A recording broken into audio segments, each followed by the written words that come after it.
Permit me to pass the ultimate test. Help me in my quest. Permit me to pass the ultimate test. بسم الله الرحمن الرحيم. الحمد لله رب العالمين، وصلى الله وسلم وبارك على عبده ورسوله الأمين نبينا محمد وعلى آله وصحبه ومن اهتدى بهديه واستنى بسنته إلى يوم الدين. أما بعد. Dear brothers and sisters in Islam, Assalamu alaikum wa rahmatullahi wa barakatuh, and welcome to a new episode of Ask Huda. As usual, a little bit late due to technical errors, as usual. Going on to your questions before we receive your calls, Brother Sami Rifa'i sent me a long question, and in his question, he is an Arab married to a European, and due to the unrest, due to the conflict in his country, they had to flee to his wife's country. Now, she's pregnant, but they don't have any medical insurance, and the delivery operation and the whole package would cost them approximately $3,000, and this is over their ability. Now, before they left, she signed in her home country that she was not resident, and now as she's back, she would like to re-sign again as being resident in her own country, which entitle her to a number of benefits, such as medical insurance, but they have to pay for the medical insurance a small amount. So he's asking, is this permissible? Well, we all know that medical insurance is not permissible. All kinds of insurance are not permissible as they are practiced today. The only means of Islamic insurance is permissible when the conditions are fulfilled and when it is being practiced Islamically, as it's supposed to be, not a source of income and benefit. Now, having said that, in his case, due to the fact that he does not know when the unrest would be over, conflict in his country, and due to the fact that his wife is from that country and she's entitled to benefit from all the benefits that the country is offering her due to the fact that she's paying taxes, etc., I believe that it is, inshallah, permissible for him or for her to go and sign and change her status into being living in that country without any problem, inshallah, and hence using the facilities coming.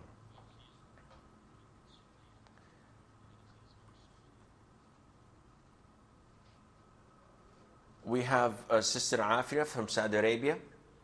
Assalamu alaikum rahmatullahi wa barakatuh. Wa alaikum assalam wa rahmatullahi wa barakatuh. What can I do for you, sister? Sheikh, I have two questions. Okay. Question number one, what are the three types of records which are in Allah al-Mahfuz and Allah al-Mahfuz? And question number two, since a man was created and the disaster, tragedy, harm, disease, etc. happened to all of us, why when the man was after the man is created, as it is mentioned in Al-Isra, verse number 59. Can you please explain that verse, why it is? And sorry, one more question. What is the difference between the attributes of Allah, Al-Ghafir and Al-Ghafur? Jazakallah khair. Wa jazak. Sister, Brother Abdul Aziz from Somalia.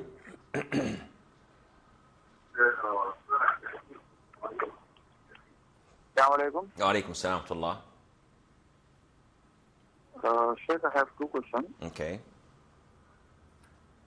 My first question is regarding the salah for the safar. Okay. What is the distance for traveling? I heard in one hadith there is 6 miles or 3 miles from Anas radiyallahu anhu. Okay. And my second question is regarding women, they can put perfume. When do women put perfume? When they go out or in the home? In the house. Okay, I will answer you. And while going out, I heard that is forbidden for them, but in the house they can put or not. Okay, I will answer you, inshallah, Brother Abdulaziz. Who's that? Miss Wait. Okay, Brother Abdullah from Sweden. Assalamu alaikum, Sheikh. Salamatullah. Sheikh, I have two questions, inshallah. The first question is, living in Sweden, the Isha prayer during the summer gets very late, and the Fajr very close to the Isha. And there are some messages and people here, they gather the Maghrib and Isha together, and they pray them, and for going up to work, so make it easy for them. Is this allowed, and what are the fatwas on this? Are there different opinions? Could you please clarify this, inshallah? And my second question is regarding, some people talk about, they have died. They talk about, if you go to YouTube and stuff, different people say they have died, or they made a travel, or they seen like something, and they get back to their bodies and stuff like this. And from the Rasul alayhi salatu salam, how the angels come, the white one, the black one, and so on. So we know our faith, but when these people talk about this, what do they get this from? Okay. Could you please clarify this? Thank I you, will Shaykh. try, inshallah. Hayyakallah khi. Okay. This is the last call before answering, inshallah. Abdullah from Nigeria. Okay, we lost Abdullah. Sister Afia from Saudi Arabia, she says that there are 3 records in the preserved tablet, in the Lawh al-Mahfuz. I personally don't know what she's referring to. There is, however, a hadith where the Prophet ﷺ told us that there are 3 records at the side of Allah Azza wa Jal. One is regarding the person making sins that are not transitive. These sins are intransitive. These sins are only on me. For example, smoking, watching something that is haram, listening to something that's haram. I'm not harming anyone. This is between me and Allah Azza wa Jal. So the Prophet tells us, the Prophet ﷺ tells us that this is up to Allah Azza wa Jal to forgive or not to forgive. Because these sins are between me and Allah subhanahu wa ta'ala. I'm the aggressor on myself. The second record, which was supposed to be the first, which is the record that Allah never forgives. And that is when someone does something that nullifies his Islam. So whether he associates others with Allah Azza wa Jal, or he does not believe in the existence of Allah subhanahu wa ta'ala, or he does something that considers one of the nullifications of Islam. The third record is the one that is between the individual and other human beings. And this record, Allah Azza wa Jal, on the Day of Judgment, will take from this individual, from the aggressor's records, from the aggressor's good deeds, and he gives them to those whom he had wronged. So if I did backbiting, if I hit someone, if I stole somebody's money, on the Day of Judgment, Allah Azza wa Jal will take from my good deeds and distribute it accordingly to those who I have wronged. But if it is not sufficient, is not enough, Allah will take from their sins and puts it on that individual and then throws him in hell. So these are the 3 records that I have knowledge of. Other than that, I'm afraid I do not know. She's asking about a verse in Surah Al-Isra, and that the people are being created and they are having calamities, trials, and tribulations. First of all, I do not feel so good in talking about verses of the Quran without researching it, because I'm not a scholar. And it is extremely wrong for people to say, this ayah means so-and-so, and shooting from the hip without going back to the references and knowing what the Prophet said, ﷺ, what the scholars, the companions and the scholars said about this ayah. Therefore, I refrain from talking about this ayah. But why are people tested? Well, this is why they are created. Allah created us in this world for the sole purpose of worshipping Him. And we have to worship Allah Azza wa Jal in every single thing we do, and every single thing we say, in what we believe. So worshipping is not isolated in prayers, in messages, or fasting in Ramadan. It is a way of life. So even the morsel you put in your wife's mouth, The Prophet says this is a charity, so it's a form of worship. Hence, Allah Azza wa Jal tests us so that at times of ease, everybody's worshipping Allah Azza wa Jal. Everybody's happy, everybody's generous. But at times of difficulty, this is when the true nature of our belief is exposed. So Allah says in the second ayah of Surah Al-Ankabut, in the Surah of Spider, do people think that we will let them be without testing them? By Allah, we will test them so that it would be revealed to us who is a believer and who is not. So testing, this is something that is out of the question. You have to be tested. Maybe not now, maybe in a month's time, in a year time, Allah knows best. May Allah Azza wa Jal make it easy for all of us. However, the Prophet tells us, Hassan, that whenever Allah intends well in an individual, He tests him. He throws calamities and tribulations. And this told us, alayhi that the highest in testing are the messengers and the prophets. A lot of calamities. Look what happened to Noah when he suffered with his wife and with his son.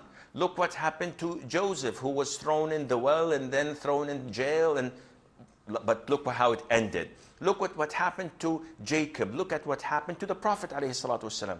So many calamities and tribulations, only so that Allah would elevate his status in paradise, and he would give the true example to the people of how the Prophet is patient and is worshipping Allah Azza wa Jal through tolerating whatever he faces. The last question is, what's the difference between Al-Ghafir and Al-Ghafur? They all stem from the same root, which is forgiveness. And Ghafir is continuously doing this. It's much more stronger than Ghafur. Allahul Ghafur Azza wa Jal, this is one of his beautiful names. But Ghafir is continuously forgiving. So it's a stronger it's a stronger formula than the other one, and Allah knows best. Abdul Aziz from Somalia, he's asking about the distance for shortening prayers. And he heard that it might be 6 miles or 8 miles. And there isn't any indication in the Quran or in the Sunnah stating that if you travel more than this, then you are a traveler and you should shorten prayer. There isn't any such a thing. So how do I know when to travel? It's very simple. If you depart your city to another location, which is considered to be a traveling distance, the minute you leave the border of your city, you may shorten prayer. For example, if I live in Mogadishu, and there is a fence, there is a checkpoint where it states that after that you're out of Mogadishu. The minute you pass this checkpoint and you are on your way traveling to somewhere else, then in this case you are considered to be a traveler. You can shorten your prayer and you can combine it as well. He's asking about women wearing perfumes. Women and men are all permitted to wear perfumes. However, women are ordered not to wear perfumes if they will pass by men who would find her scent. This is one of the major sins in Islam for women, because a woman, when she wears perfume, even if she is the ugliest beast on earth, if she's properly covered and no one can see anything from her, Shaitan, the devil, Satan, works on your mind and he beautifies her through her scent. So if she's wearing cologne and she passes by you, and especially if she has high heels, clicking and clucking, in this case, Shaitan would utilize this to throw these tribulations into your heart, these testing, these fitna, these whims and desires. And that is why the Prophet tells us, ﷺ, even if you're going to the masjid, a woman must not wear perfume, even if she's going to the masjid.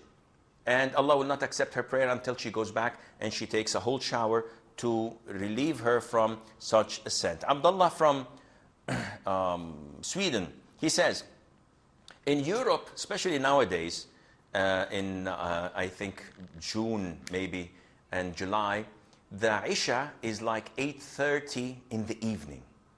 And Fajr is like 2 o'clock. So it's only like 3 hours for you to get a sleep and wake up for Fajr. And this is very difficult and very hard, especially in up north. Also in the UK, I know that Excuse me. I know in the UK they suffer from such late hours. So what is the ruling?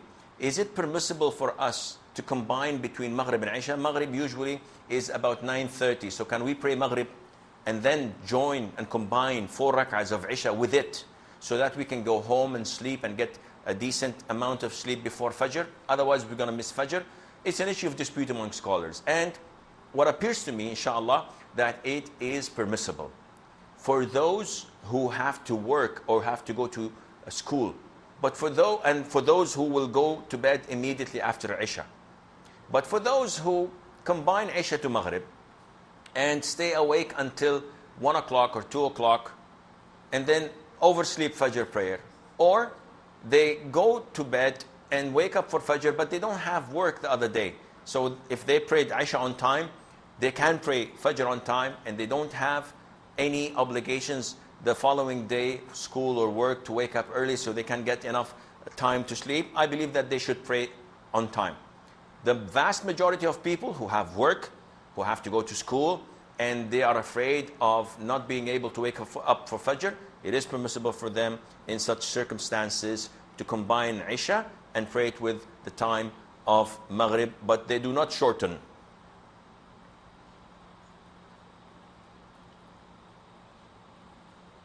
Okay, his second question we will take inshallah after we get Sister Kamil's call from Saudi Arabia. Yes, sister. Assalamu alaikum, Sheikh. Wa alaikum salam wa rahmatullahi wa barakatuh. So I have 3 questions.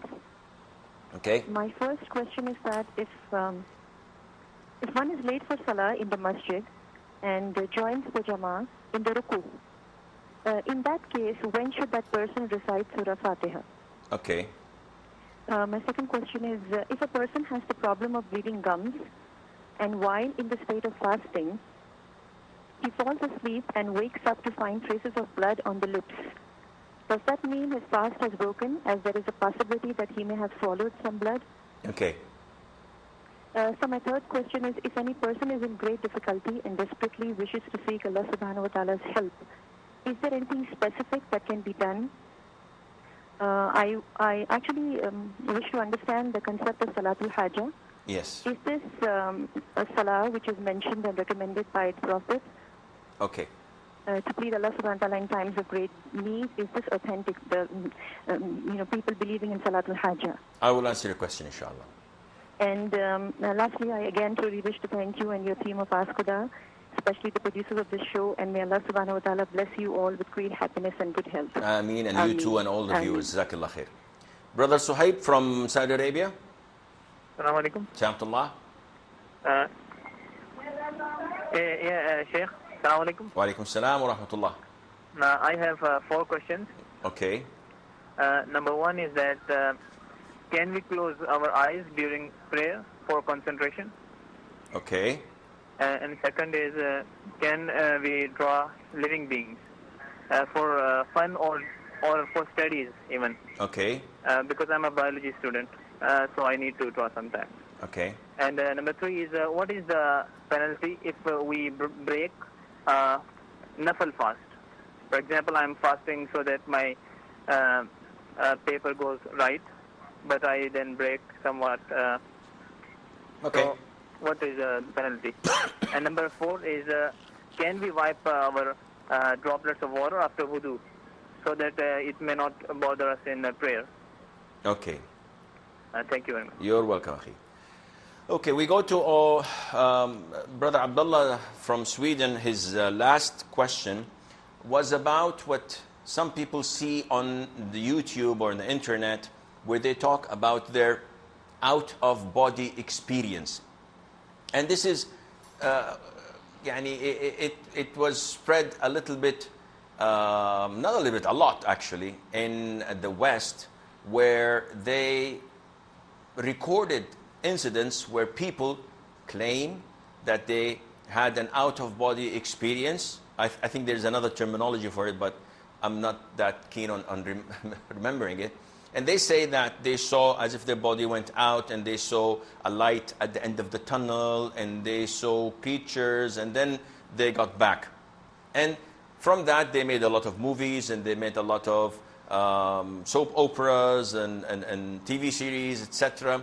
So what is this, the nature and the reality of this? Well, simply, it is not real. People who die never come back to their bodies at all until the day of the resurrection. And that is why the Prophet ﷺ told Jabir ibn Abdullah ibn Haram, may Allah be pleased with them both, whose father was martyred. Abdullah was martyred in the battle of Uhud, and Abdullah spoke to Allah Azza wa Jal as the Prophet ﷺ gave the glad tidings to Jabir, and Allah told him, what do you want? And he said, oh Allah, I wish to go back again to fight in your cause and die in your way. And Allah Azza wa Jal told him that I have stated this before, that those who die do not go back to this life. And the Prophet said, alayhi salatu himself, I wish I would fight in the cause of Allah and die as a martyr, and then come back to life and die as a martyr, and then come back to life and die as a martyr. But this is not possible. So this out-of-body experience is nothing but a hoax. Okay, what about the people who it happened to? There are so many of them. Well, this can be a vision, it can be a nightmare, it can be anything, you call it anything. Shaitan is playing with them and making them see things, but they were not dead. Because as Muslims, we believe those who die do not come back to life again.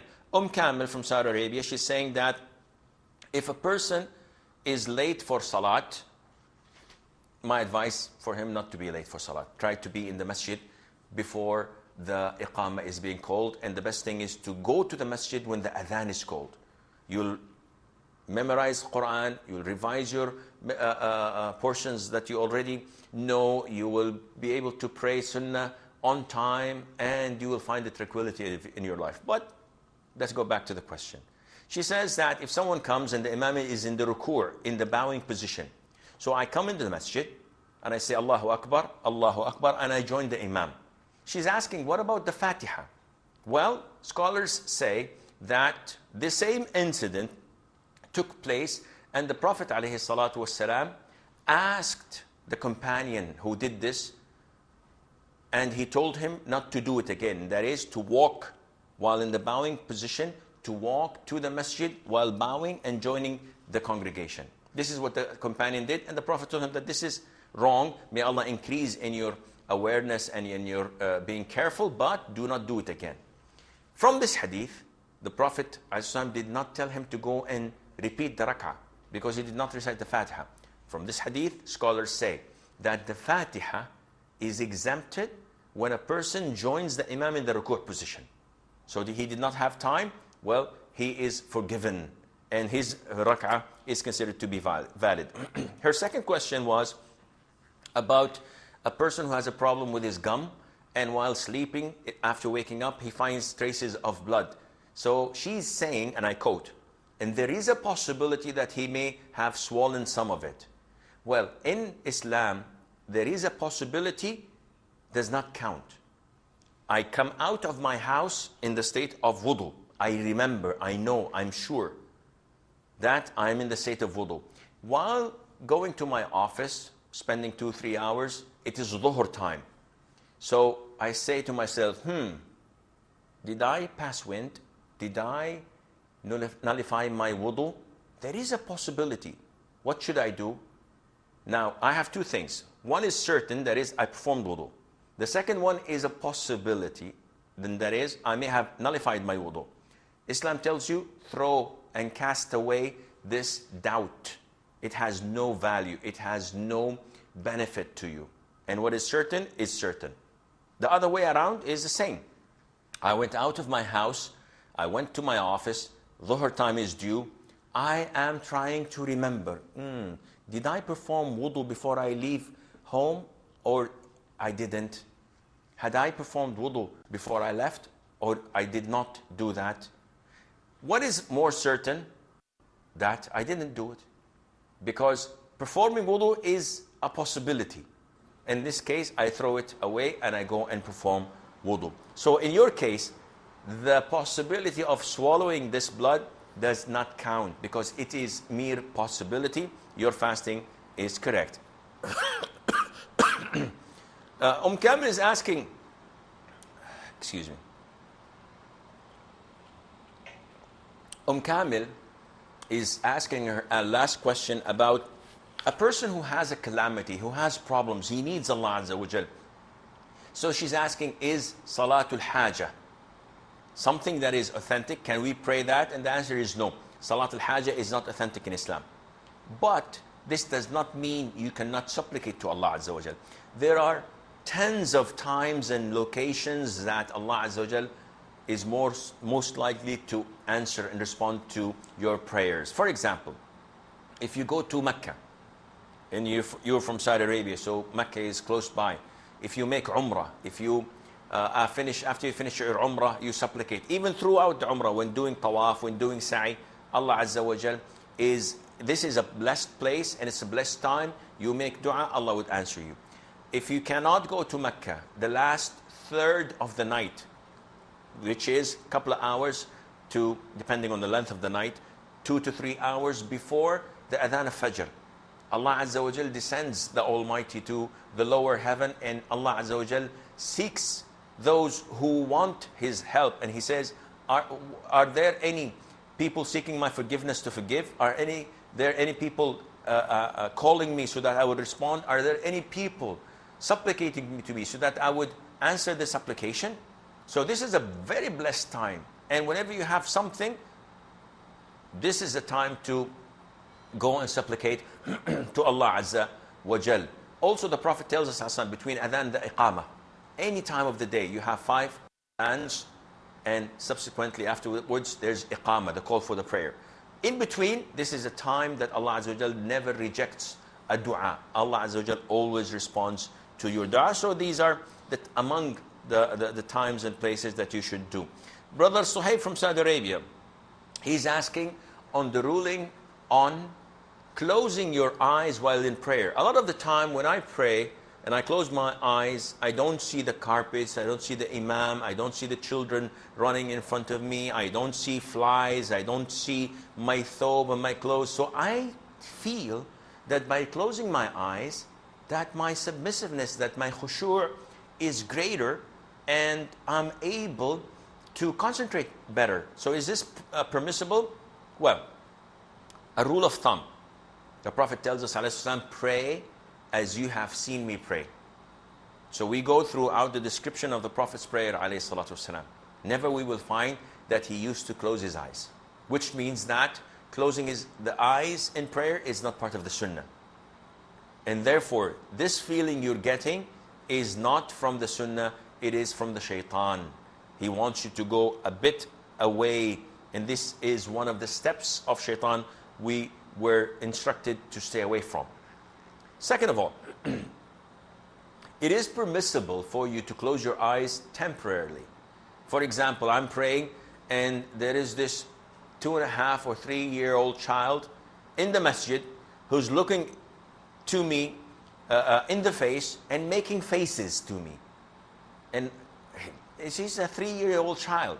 I'm not going to kick it or punch it. It's a child, it's a kid. And he's making this. And this happened in one of the masjid in front of me to 2 of the brothers who broke into laughter, and their prayer was nullified. And they were in their 60s. One was in his late 40s and the other one was in his 60s. And the son of the imam, who was about 3 years or 4 years of age, while in Taraweeh, he was next to his father, he looked at them and he started making faces. And they could not.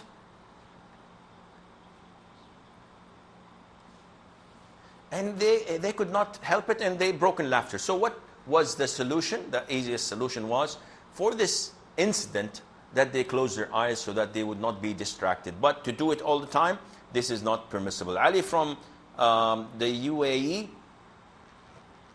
Assalamu alaikum wa rahmatullahi wa barakatuh. Wa alaikum salam wa rahmatullahi wa barakatuh, akhi.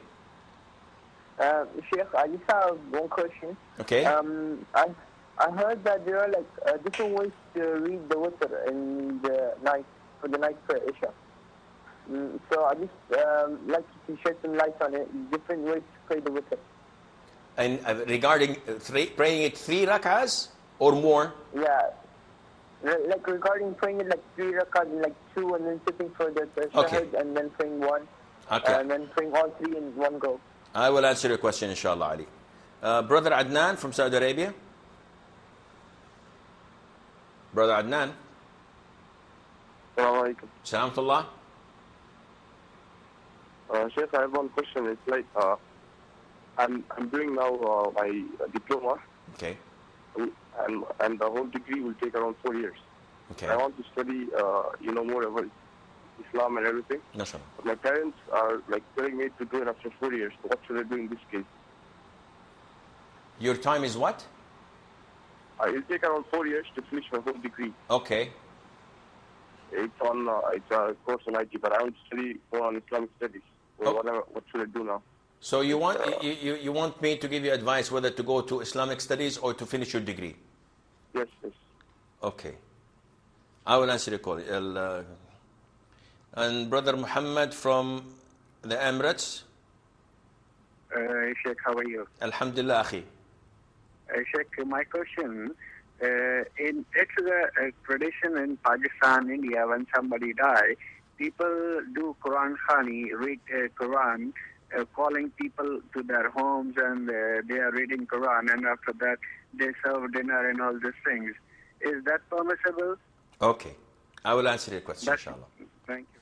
Ayyakallah. Going back to Brother Suhaib's question, he is asking about the ruling on drawing of living creatures, such as a human being or a bird or a fish or an animal, as he is doing biology. And the answer is, it is forbidden for you to draw living creatures, because this is something that is considered one of the major sins in Islam. The Prophet tells us that the greatest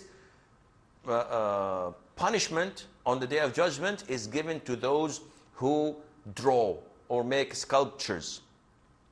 And it is, if it's a necessity, if it's a must that you have to do it, then in this case you either draw the body without a head, so you put the organs as you please, well, as there are actually, because this is something you're being tested in.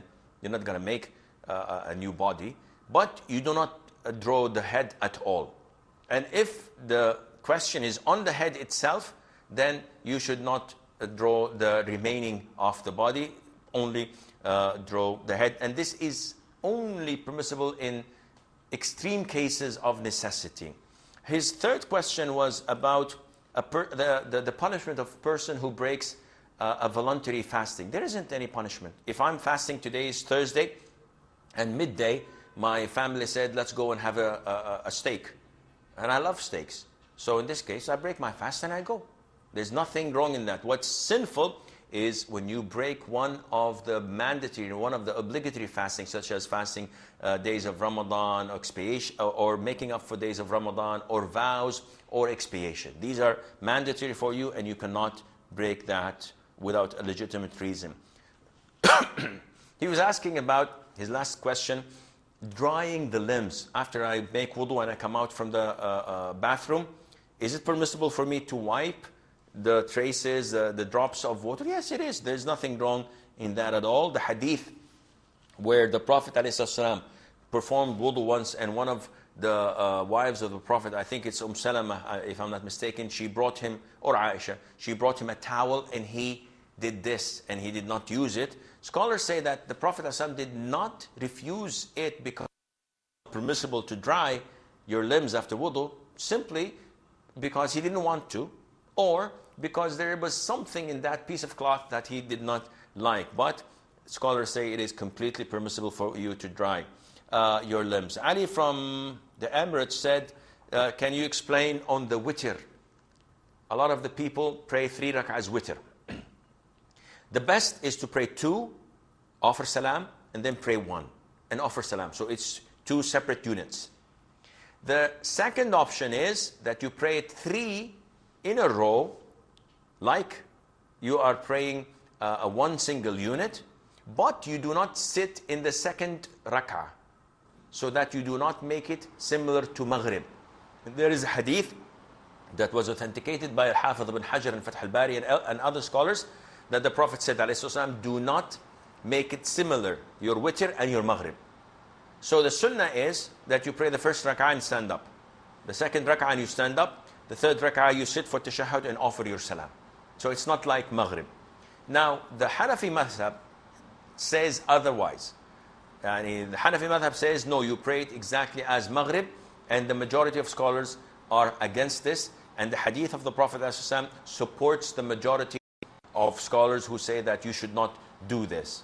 However, this is what a proper Muslim who follows the Quran and Sunnah should follow. If you believe that I don't have enough knowledge to determine whether this is right or wrong, so because I don't have enough knowledge, I will follow the school of thought of Madhab Abi Hanifa, this is up to you. No one would say that you are a non-Muslim, you've nullified your Islam. No, this is something that is technical, and it's something that is quite minor. And even if I go to a masjid that the Imam is Hanafi in Taraweeh, and the last 3 rak'ahs he prays it in the way that the Prophet told us not to do it, he prays it like Maghrib, I will follow him. I will follow him because the Imam is following a reputable and a trustworthy school of thought. Though I am against what he's doing, but I will follow him because he is the Imam. Therefore, I will finish inshallah the questions and take the calls. Okay, I have 2 questions. If I have enough time, I will answer those online, but I don't know. Brother Adnan is asking about a dilemma he's in. He's doing his 4-year diploma, but he's interested in studying Islam. So what to do? I would personally encourage you to study Islam all the way. However, it depends on you. Akhi, if you go and study Islam and finish 4 years in an Islamic school, I don't know if you're going to an Islamic country, such as Saudi Arabia, the Islamic University, or another Islamic university elsewhere.